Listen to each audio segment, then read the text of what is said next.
Cuentos originales de los hermanos Grimm.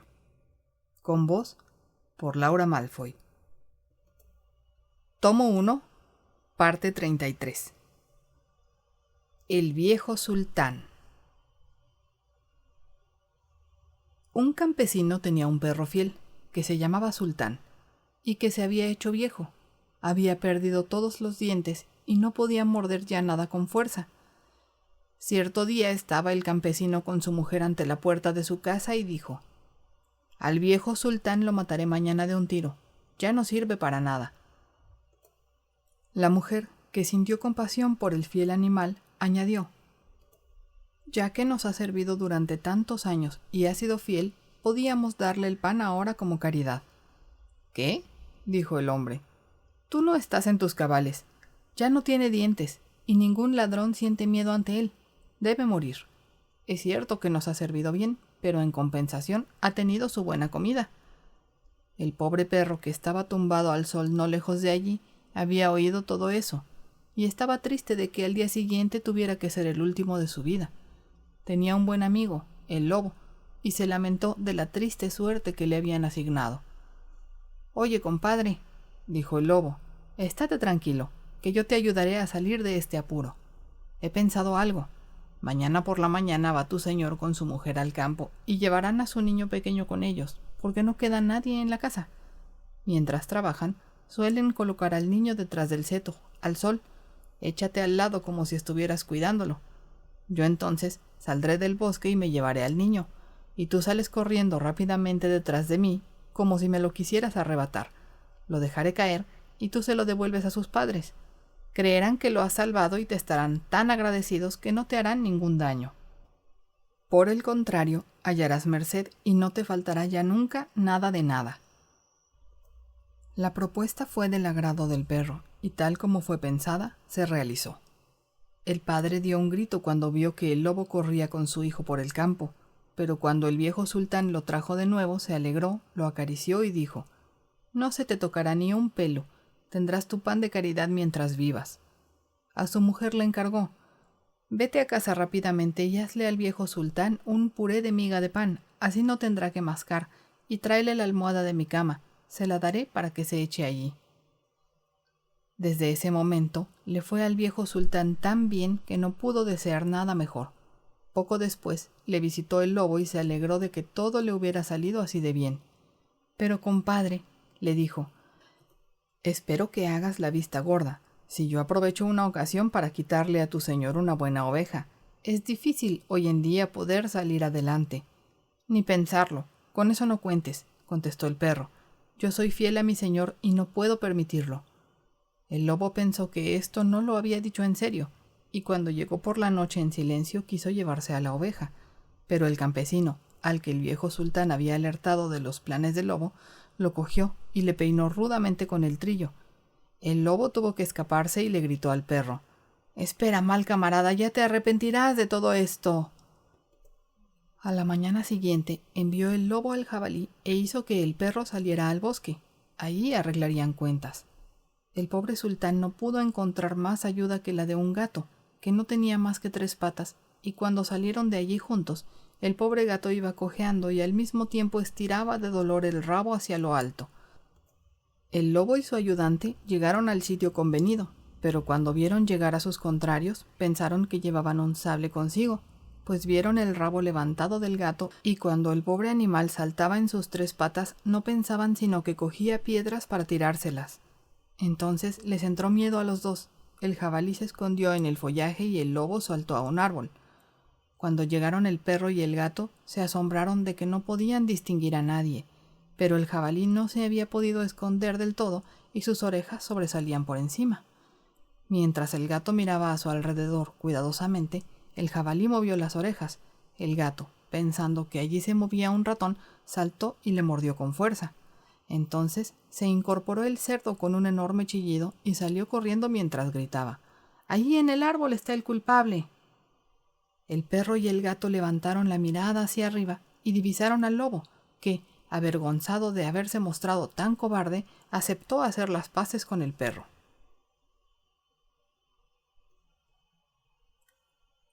Los 6 cisnes. Un rey cazaba una vez en un enorme bosque y persiguió con tanto ahínco a un jabalí que ninguno de sus sirvientes pudieron seguirle. Cuando llegó la noche, se detuvo y miró atentamente a su alrededor. Entonces se dio cuenta de que se había perdido. Buscó una salida, pero no pudo encontrar ninguna. Vio entonces a una anciana que cabeceando se dirigía hacia él. Era una bruja. «Querida señora», le dijo, «¿podrías enseñarme el camino a través del bosque?» «Oh, claro que sí, señor rey», contestó ella. «Claro que puedo, pero hay una condición para ello. Si no la cumples, no saldrás jamás del bosque y morirás de hambre». «¿Qué condición es esa?», preguntó el rey. «Tengo una hija», dijo la vieja, «que es lo más hermoso que puedes encontrar en el mundo y que merece que la hagas tu esposa. Si quieres convertirla en señora reina, te enseñaré el camino a través del bosque». El rey, lleno de miedo, aceptó, y la vieja le llevó a una casita donde su hija estaba sentada al fuego. Recibió al rey como si lo hubiera estado esperando, y él comprobó que, en verdad, era muy hermosa, pero no le gustó, y no la podía mirar sin sentir un secreto estremecimiento. Después de haber montado a la muchacha en su caballo, la vieja le enseñó el camino, y el rey llegó a su palacio real donde se celebró la boda. El rey había estado ya casado y tenía de su mujer 7 hijos, 6 muchachos y una muchacha, que amaba sobre todas las cosas. Como temía que la madrastra no los tratara bien y les hiciera algún daño, se los llevó a un castillo solitario que tenía en medio del bosque. Estaba tan escondido que el camino era difícil de encontrar, que él mismo no lo hubiera encontrado si un hada no le hubiera regalado un ovillo de estambre de cualidades mágicas. Cuando lo lanzaba ante sí, se desenredaba por sí mismo y le mostraba el camino. El rey, sin embargo, iba tan a menudo a ver a sus hijos queridos que a la reina le llamó la atención su ausencia, le entró curiosidad y quiso saber qué tenía que hacer en el bosque él solo. Dio a sus sirvientes mucho dinero y éstos le revelaron el secreto y le hablaron de la madeja que mostraba por sí sola el camino. Ella no encontró descanso hasta que no supo dónde guardaba el rey su madeja. Luego hizo pequeñas camisitas de seda blanca y, como había aprendido de su madre las artes mágicas, cosió también en ellas un hechizo. Una vez que el rey había salido de casa, cogió las camisitas y se dirigió al bosque, donde la madeja le enseñó el camino. Los niños, que vieron venir a alguien a lo lejos, pensaron que era su padre querido, y salieron a recibirlo llenos de alegría. En ese momento ella lanzó sobre cada uno de ellos una camisita, y en cuanto ésta les hubo tocado el cuerpo se transformaron en cisnes y volaron por el bosque. La reina regresó gozosa a casa, creyendo que se había librado de sus hijastros, pero la muchacha no había salido al encuentro con sus hermanos y ella no sabía nada de su existencia. Otro día llegó el rey a visitar a sus hijos y no encontró a nadie más que a la muchacha. «¿Dónde están tus hermanos?», preguntó el rey. «Ay, querido padre», contestó ella, «se han ido y me han dejado aquí sola». Y le contó lo que había visto desde la ventanita, cómo sus hermanos transformados en cisnes habían volado por el bosque, y le enseñó las plumas que habían dejado caer en el patio y que ella había recogido. El rey se apenó, pero no pensó que la reina hubiera llevado a cabo tan mala acción, y como temía que le pudieran quitar también a la muchacha, quiso llevársela consigo. Pero ella tuvo miedo de la madrastra, y pidió al rey que la dejara pasar solamente esa noche en el palacio del bosque. La niña pensó: «Mi estancia aquí no será larga, iré y buscaré a mis hermanos». Y cuando llegó la noche, huyó y se adentró directamente en el bosque. Estuvo andando toda la noche y también la mañana siguiente sin descanso, hasta que no pudo seguir más a causa de la fatiga. Vio entonces una choza de casa. Subió y encontró una habitación con 6 camitas, pero no se atrevió a echarse en ninguna, sino que se arrastró bajo una de ellas, se tumbó en el duro suelo y quiso pasar allí la noche. Pero cuando el sol estaba a punto de ponerse, oyó un ruido y vio que 6 cisnes entraban volando por la ventana. Se sentaron en el suelo y se soplaron los unos a los otros todas las plumas, hasta que su piel de cisne se alisó como una camisa. La muchacha contempló esto y conoció a sus hermanos. Llenándose de gozo salió de abajo de la cama. Los hermanos no se alegraron menos cuando la vieron. Pero su gozo duró poco tiempo. «Aquí no puedes quedarte», le dijeron. «Esto es una morada de bandidos. Cuando lleguen a casa, si te encuentran aquí, te asesinarán. ¿No podrían protegerme ustedes?, preguntó la hermana. No, respondieron, pues nosotros solamente podemos despojarnos de nuestra piel de cisne durante un cuarto de hora, y en ese rato recobramos nuestra apariencia humana, pero luego nos vemos transformados en cisnes otra vez. La hermanita lloró y dijo, ¿no puedo yo liberarlos? ¡Ay, no!, contestaron ellos, las condiciones son muy difíciles. Durante 6 años no puedes ni hablar ni reír, y tienes que coser en ese tiempo 6 camisas de Aster. Con que salga una sola palabra de tu boca, se habrá perdido todo el trabajo. Cuando los hermanos dijeron esto, ya había pasado el cuarto de hora y salieron volando por la ventana en forma de cisnes. Pero la muchacha había decidido en serio liberar a sus hermanos a una costa de su propia vida. Abandonó la choza, se fue al centro del bosque y se sentó en un árbol y allí pasó la noche. A la mañana siguiente salió de allí, recogió Aster y empezó a coser. Hablar no podía hacerlo con nadie y de reír no tenía ganas, así que permanecía allí sentada y no atendía más que a su trabajo. Cuando ya había pasado mucho tiempo, sucedió que el rey del país se fue a cazar al bosque y sus cazadores llegaron al árbol en el cual estaba la muchacha. Gritaron y dijeron, ¿quién eres? Pero no hubo respuesta. Bájate con nosotros, decían, no te vamos a hacer daño. Ella solamente movía la cabeza.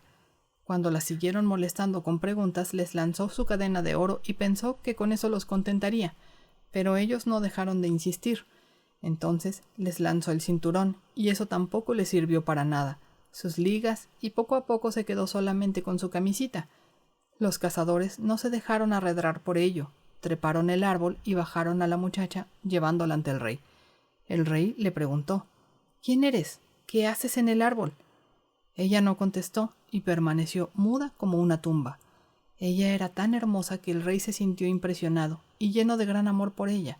Le hizo que le pusieran ricas vestiduras y ella brillaba de belleza como un día claro, pero no se le podía arrancar palabra alguna. La sentaba a su lado en la mesa y sus gestos discretos y su corrección le gustaron tanto que dijo, «Con esta me quiero casar, y no querré a ninguna otra en el mundo». Y a los pocos días se casó con ella.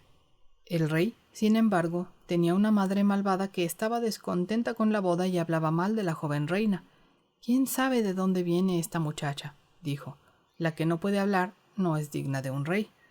Después de un año y cuando la reina había dado a luz su primer hijo, la vieja se lo quitó y le untó con ella la boca de sangre mientras dormía. Luego fue a ver al rey y la acusó de ser antropófaga.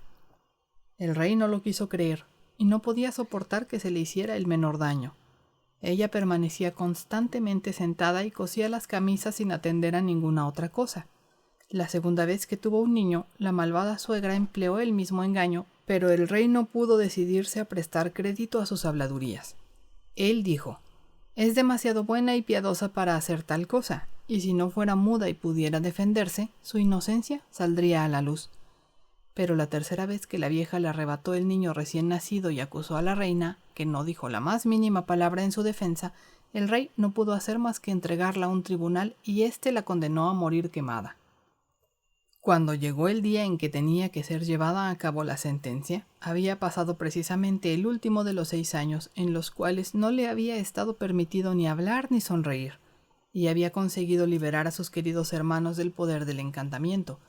Las 6 camisas estaban terminadas, solamente le faltaba la última, el brazo izquierdo. Cuando la llevaban a la pira, puso las camisas sobre sus brazos, y cuando ya estaba arriba y el fuego empezaba a arder, miró a su alrededor, y en ese momento llegaron los 6 cisnes volando. Entonces vio que su liberación se acercaba y su corazón dio saltos de alegría. Los cisnes revolotearon alrededor de ella y descendieron a la altura necesaria para que ella les pudiera echar las camisas por encima, y cuando los rozaron, se les cayó el plumaje de cisnes y sus hermanos aparecieron con su apariencia humana. Solamente al más pequeño le faltaba el brazo izquierdo, y en su lugar tenía un ala de cisne en la espalda. Se abrazaron y se besaron, y la reina fue hacia el rey, que estaba totalmente confuso, y comenzando a hablar le dijo, «Querido esposo, ahora me está permitido hablar y revelarte que soy inocente y que se me ha acusado en falso». Y le contó el engaño de la vieja, que le había arrebatado y escondido a sus 3 hijos pequeños. Para gran alegría del rey fueron traídos los pequeños. La mala suegra fue atada, en castigo a la pira, y convertida en cenizas. El rey y la reina, junto con sus hermanos, vivieron muchos años en paz y felicidad.